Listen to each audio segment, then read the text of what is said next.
Yo creo que hoy me puedo definir como artista visual de manera amplia. Si bien la práctica actual podríamos decir que es multidisciplinaria, pero digamos que lo mío es trabajar la imagen. En general me puedo definir como un artista visual. Vengo de la pintura, mis comienzos en el arte tienen que ver con la pintura. Previamente tuve un acercamiento a lo creativo cuando fui a estudiar diseño industrial. Yo estudié diseño industrial unos años en La Plata y la abandoné a la carrera. Y en ese interín de estar estudiando, tengo unos amigos que también son artistas y que ya habían empezado a pintar y fueron como mi influencia. Unos amigos que son Carlos Segovia y Santiago Contín, que fueron como mis primeros influencers en entrar al mundo del arte. Y bueno, a raíz de eso decidí dejar de estudiar en La Plata y me trasladé a la ciudad de Buenos Aires, porque yo entendía que en La Plata no encontraba alguien que me satisfaciera esa necesidad de aprender a pintar. Y fui así en una búsqueda de algunos referentes que ya conocía. Uno de ellos es Ricardo Rux, y esos fueron como mis comienzos tímidos entre mis amigos y Ricardo, que no daba clases, pero sí me instó a que pinte mucho durante la semana, y los viernes nos juntábamos en la casa de él y veía lo que hacía, y me iba aconsejando, o tirando una onda, o dando las primeras ideas de qué se trata el mundo de la pintura. Y esos son los comienzos de mi formación, muy en la pintura.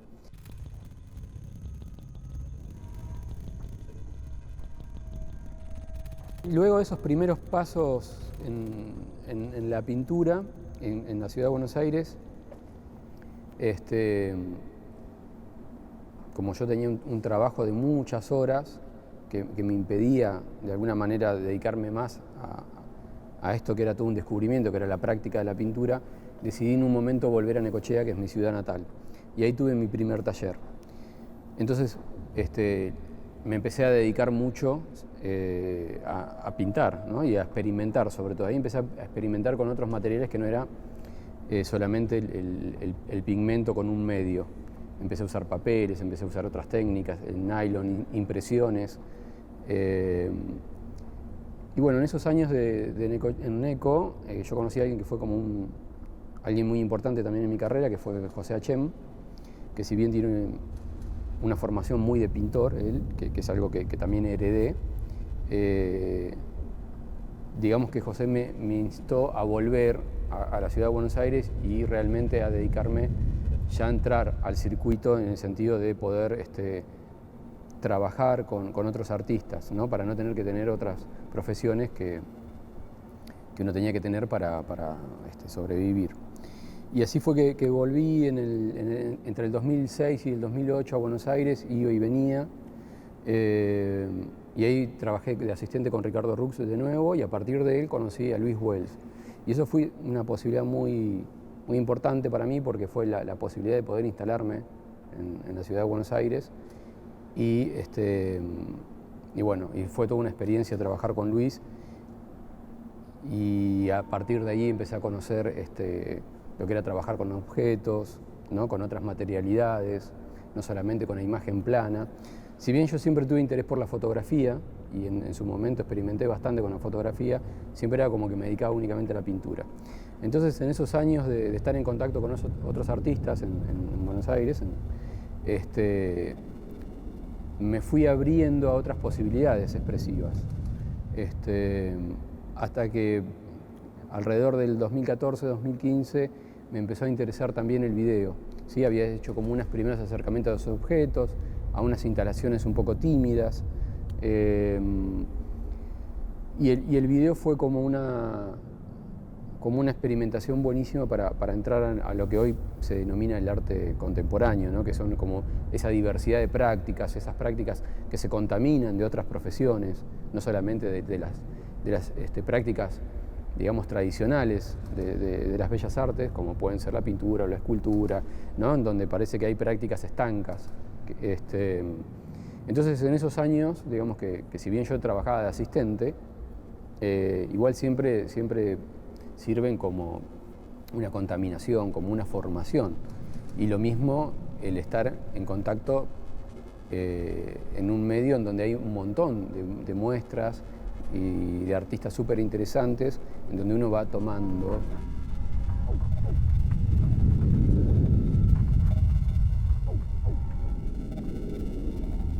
Esos años en Buenos Aires a mí me sirvieron para formarme también, no solamente desde la práctica, sino también desde lo teórico. Y no solamente en cosas hiperrelacionadas por ahí a la práctica artística de uno, sino en otros campos del conocimiento y otros campos de la práctica. Así fue que me interesé, por ejemplo, en hacer un taller de limpieza técnica de materiales, y fue mi acercamiento a la conservación y a la restauración. Y tengo la suerte de hacer algunos trabajos, sobre todo con profesionales que me guían en esos trabajos. En el año 2019 se hizo un trabajo muy lindo sobre unas banderas enormes que fueron hechas por una asociación que se llamó AIDA, y esas banderas se usaron en unas marchas para visibilizar los artistas argentinos desaparecidos en la dictadura. Esas banderas llegaron al país, tuvieron 38 años guardadas, y en un momento hubo que, de alguna manera, sacarlas a la luz. Y ese trabajo de limpieza y de esa intervención para recuperar ese material lo hice junto a Melina Riavis y junto a la investigadora del proyecto, que es Moira Cristia. Entonces, digamos que los campos de acción se ampliaron, ¿sí? El hecho de trabajar como asistente era una cosa, o como realizador, o como montajista dentro del ambiente de las artes visuales, y al mismo tiempo fui creciendo en otros campos que también me interesan mucho, como es ese. Y por otro lado, recuperé en un momento algo que venía más del lado del diseño industrial, que era el diseño 3D, que era algo que a fines de los 90 para mí había sido toda una novedad, y a partir de 2015 también recuperé eso y empecé a aprender nuevamente a usar los software de diseño 3D, y es como otra pata que tengo, que por ahí no la utilizo tanto para la realización de obra, pero sí es algo que lo uso mucho para pensar los proyectos, por ejemplo, al 3D. Y es una herramienta que hoy por hoy me permite además ser docente también, y muy vinculado al mundo de los videojuegos, que es otro mundo que también me interesa, no tanto como jugador, no tanto como práctica de los videojuegos, sino me interesa desde lo estético. Entonces muchas de mis obras en video no se llamarían videos, se llaman machinimas, y tienen que ver con que el material que construye esa obra está tomada de los videojuegos, y se hace una obra audiovisual a partir de eso. Entonces, como que lo multidisciplinario viene desde ahí, si se quiere, en donde yo lo que fui aprendiendo es que las obras tienen que tener la materialidad o la forma que por ahí necesitan, sobre todo por lo que quieren comunicar, o por las ideas, o por el tema que estamos trabajando. Y eso me abrió un panorama como para salir de la pintura, y que no todo el trabajo de la imagen tenía que ver con la pintura o con la fotografía.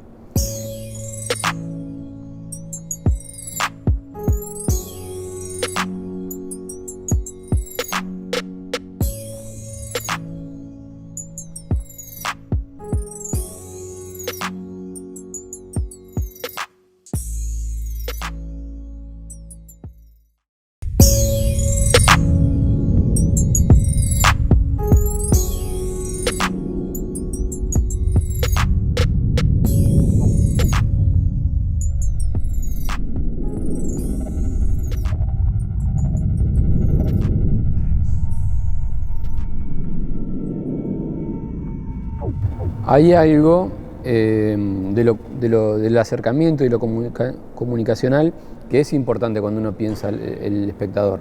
Porque, por ejemplo, si yo pienso en una obra que va a tener un código QR, que si bien la obra no es este dibujo que está en el muro, este dibujo colaborativo que está en el muro no es la obra, sino que esto de alguna manera invita a acercarse al proyecto, ¿sí? Porque la idea de esto es que las intervenciones están hechas en el territorio real, y ese territorio real linkea al territorio virtual, porque linkea a una página web en donde hay más información del territorio. Entonces son como las distintas maneras de hablar y pensar en el territorio y en el paisaje, desde lo histórico, desde lo político, desde lo afectivo, ¿sí? Desde otros campos del conocimiento como el científico, como la geografía, como la antropología. Entonces se puede hablar del territorio y del paisaje desde muchos puntos de vista. Y este proyecto lo que pretende es ese acercamiento. Ahora, ¿qué pasa? Si yo hago esto y viene, bueno, mi abuela falleció hace poco, digo, pero si venía mi abuela a ver la muestra, ¿puede linkear con eso? Y lo más probable es que no, porque no tiene un celular y no sabe si lo tiene como entrar a eso. Entonces, a veces hay obras que hacen un recorte generacional, o no por ahí generacional, pero sí dejan gente afuera. O viene una persona que no tiene un celular. Entonces, eso sí hay que pensarlo cuando uno hace obras. Hay que pensarlo por ahí no porque conceptualmente la obra se va a definir por eso, pero yo lo tengo en cuenta. ¿Por qué? Porque tiene que ver con una cuestión de acercamiento, de lejanía con lo que uno pretende. Lo pienso desde ahí solamente. No es que decido totalmente la forma de la obra en pos a eso, pero hay que tenerlo en cuenta. Sí.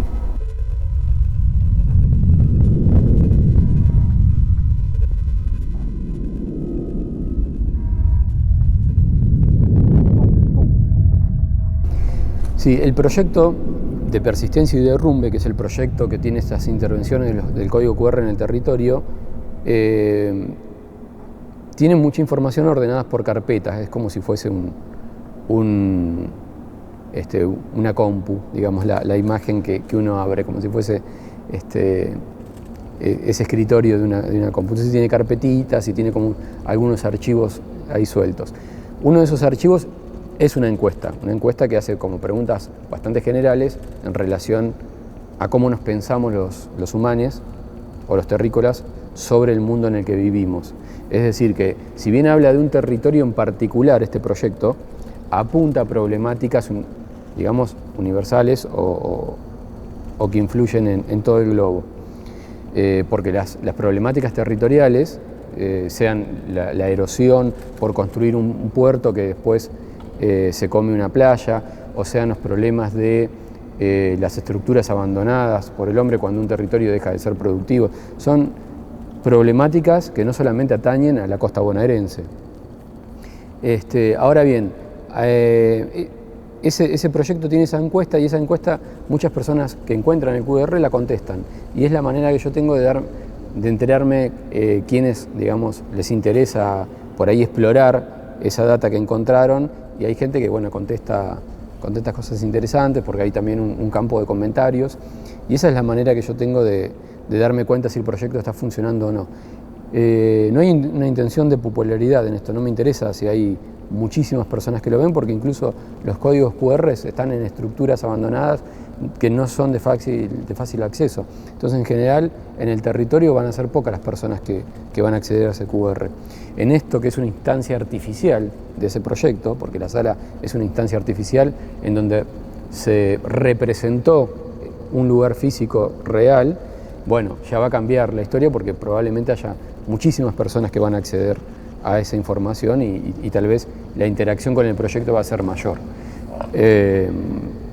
Y esa es la manera que yo tengo de tener un feedback con las personas que entran al proyecto, y que pueden participar porque pueden contestar esa encuesta, o mandar mensajes, o rellenar el campo de contactos y mandarme un mail.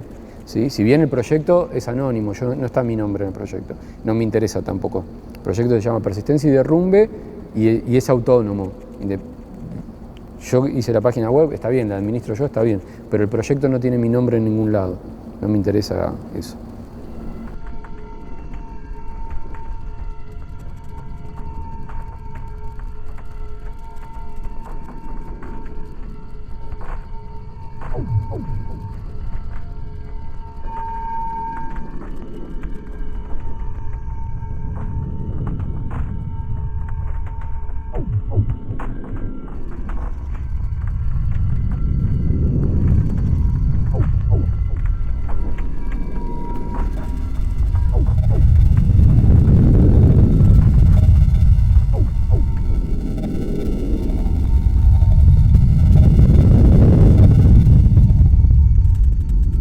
Con respecto al resto de obras que acompañan el proyecto Persistencia y Derrumbe, son obras que tomaron la forma actual que tienen para esta muestra. Todo lo que se está mostrando, salvo algunas pinturas, algunos dibujos, es obra que se produjo para esta muestra. Y es obra que yo estoy trabajando hace muchos años y que fue mutando, ¿sí? Hasta que encontró la forma, que tampoco sabemos si es la ideal, pero es la forma que tomó ahora para mostrar esos proyectos. Acá hay un trabajo de más de 6 años, porque yo en un momento empecé a trabajar con el territorio real, saliendo del paisaje, y no sabía muy bien cómo abordar todas esas situaciones que me imaginaba en el territorio, o esas ideas que me empezaban a surgir, pero no lograba encontrarle cierta forma o cierto recorrido. A través de realizar junto con Luis Wells su libro biográfico, que tuve la suerte de diseñarlo con Luis, ya que es un trabajo de taller, como decimos, porque el libro se hizo en el taller, tuve la suerte de conocer a Cecilia Rabosi, que fue la que estructuró el libro y la que hizo un estudio crítico también, y un texto hermoso que acompaña el libro de Luis. Y a partir de ese momento con Cecilia entramos en relación y ella conoció mi trabajo. Y fue algo fundamental para mí, porque a partir de ese momento empecé a mostrarle los proyectos que estaba escribiendo. El hecho de empezar a escribir proyectos para presentar también cambió la idea de mi práctica, o al menos cómo pienso lo que hago. Y todo ese trabajo, a partir de ahí, lo empecé a realizar con Cecilia. Y fue Cecilia la que de alguna manera me hizo comprender que el proceso, a veces, el desarrollo, el pensar en un montón de cosas, es tan interesante como lograr una obra en sí o un objeto. Entonces, a partir de ahí es como que empecé a trabajar en un montón de proyectos que se abren y nunca sé cuándo van a tomar forma. Entonces con Cecilia empezamos ahí a pensar juntos, juntes, un montón de cosas. Y así es como se fue armando esta muestra. O sea, está totalmente relacionada a Cecilia Rabosi, que es la curadora, que además, bueno, es quien escribe el texto curatorial y crítico, y es alguien fundamental para estas obras. Lo mismo pasa con el diseño de montaje. Es algo consensuado con Cecilia, ya que en general tenemos la suerte de que muchas cosas las discutimos y las resolvemos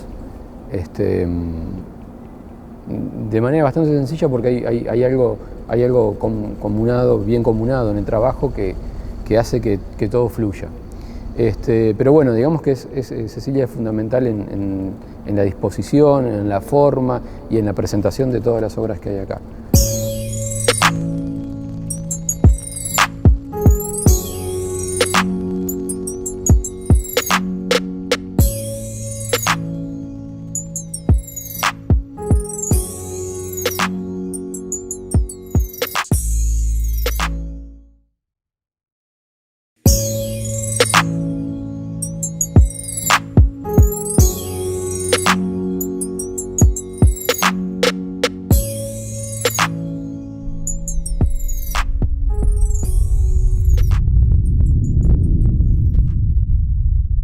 En relación a las otras obras de la muestra, también quiero aclarar que hay piezas que yo no las considero obras, porque hay trabajo de archivo en esta muestra, y visibilizar algunos archivos también me parece muy lindo, porque nos dan información que viene del pasado, en este caso, y que completa muchas de las ideas que están dando vuelta en esta muestra. Sobre todo discutir el concepto de progreso, por ejemplo. Y en referencia al proyecto de gradación de las formas, que es un proyecto que tiene que ver con fotografías reales y es el linkeo con imágenes de Google Maps, que tienen que ver no solamente con los objetivos de las imágenes, sino tienen que ver también con esa discusión y esas ideas del mapa y el territorio, ¿no? A veces estamos más en la representación del territorio que en el territorio en sí, por ejemplo, con los GPS, ¿no? Que son de uso cotidiano. Entonces ese proyecto de alguna manera trabaja la idea de la representación, pero está hablando de la erosión, ¿sí? Esa obra. Y a mí me pasaba con esas imágenes que me costaba mucho tiempo encontrar su materialidad. Me parecían unas imágenes muy duras, no me gustaban que sean impresas, sobre todo porque son imágenes que vienen de lo digital, ¿sí? Y que su materialidad sea el papel, como una fotografía más bien tradicional, no me gustaba. Me parecía que quedaba duro, uno rebotaba ahí. Y así fue como encontré el hecho de descubrir por otras artistas la sublimación en tela, y me pareció que podía funcionar. Y así hice una prueba y realmente creo que funcionó. Después eso se discutió con Cecilia, a Cecilia le pareció que también iba a ser una idea para explotar, y así fue como llegamos a esta forma actual que tienen esas obras, tan sublimadas sobre, es una fotografía sublimada sobre wall. Y después hicieron esas bases, y las bases no son tampoco inocentes en su materialidad, es concreto y hierro, que son los materiales que en general encontramos en esas construcciones derruidas en la costa, entre la arena. Entonces creímos que esa era la materialidad que correspondía para el soporte de esas imágenes. Que tiene que ver con naufragios en la costa bonaerense. Ese proyecto le pusimos de nombre Cartografía de la derrota verdadera, porque la derrota no siendo la derrota deportiva, sino a ese curso que toman las embarcaciones y que hay que corregir, ¿no? por los vientos o por las mareas o por lo que sea. Entonces ese es el nombre que tomó esa obra. Es un proyecto que también costó un montón encontrarle la forma actual, porque en un principio yo lo que quería hacer era dibujarlo en el muro a ese proyecto, o sea, hacer como un dibujo de la costa y marcar los naufragios que históricamente fui encontrando en publicaciones, en páginas web. Sobre todo hay una página web de una fundación que se llama Istamar, que hacen un trabajo de recopilación gigante de toda información que tiene que ver no solamente con los naufragios, sino con todas las cuestiones navales. Y es una fuente muy rica que está en internet. Entonces, durante 1 año y medio fui investigando, juntando data de naufragios históricos. Esto tiene que ver también en un punto que no solamente yo, que soy nacido en Necochea, en Quequén, siempre hay embarcaciones que están en la costa y se ven y son parte del paisaje, esa cosa que queda ahí tirada, sino que tiene otro fundamento, que también es que la ciudad de Necochea se funda a partir de un naufragio, que es el naufragio de la embarcación El Filántropo, ¿sí? Entonces, en un momento, este trabajo tuvo como un fundamento histórico, un fundamento, si se quiere, más romántico, de trabajar la ruina, la cuestión también de discutir también el uso del territorio medioambiental, porque uno ve que hay embarcaciones que quedan, digamos, abandonadas en la costa, y eso influye al territorio. Pero lo que pasó también con este trabajo, hasta que tomó esta forma, que es la forma de intervenir cartas navales, es que me fui acercando en el tiempo y fui descubriendo que también hay muchas embarcaciones que han naufragado hace poco, y hay un montón, por ejemplo, de gente fallecida, ¿sí? de familiares con mucho dolor por eso. Entonces es un trabajo que fue cambiando no solamente de forma física, sino que fue cambiando para mí a medida que transcurrí en armar todo todo el tiempo de armar la investigación.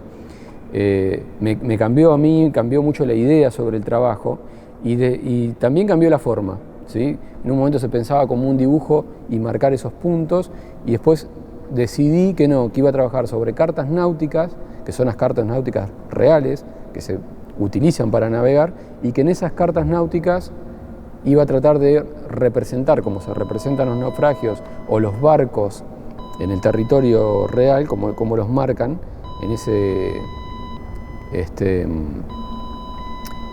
esos códigos, ¿no? Porque es un código artificial, como todo mapa, en donde uno pone información que le sirve.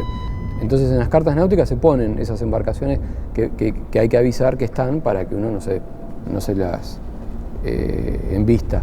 Entonces decidí hacer eso, usar cartas náuticas e intervenirlas muy sutilmente con todas esas embarcaciones que en algún momento naufragaron, esté o no esté ese casco ahora, pero como dar cuenta de eso. Las obras, o no sé si decir las obras, o al menos el trabajo que uno hace, sea una investigación, te dan información que uno por ahí no esperaba o no deseaba, y es un trabajo continuo. Por eso digo que el arte, la práctica artística, no importa si son obras lo que uno hace o no, me parece que lo importante es ese vínculo con lo afectivo, esa cuestión que atraviesa todo lo que uno hace, que puede ser lo poético, pero no deja de ser un campo del conocimiento de alguna manera. Entonces uno está permanentemente trabajando con otras informaciones, con otras fuentes. ¿Sí? Para mí es muy importante la lectura. ¿Sí? Muchas científicas y científicos, o pensadores, o filósofas, las personas que son como muy, están muy activas en las discusiones contemporáneas, me influyen muchísimo a la hora de trabajar, a la hora de producir. Y esas influencias son las que tengo todo el tiempo en cuenta cuando estoy trabajando. Y bueno, a uno esa práctica y esas discusiones permanentemente, digamos que lo van modificando, ¿no? Van modificando las ideas que uno tiene sobre el mundo y sobre lo que piensa. Es algo que está en cambio permanente, está vivo.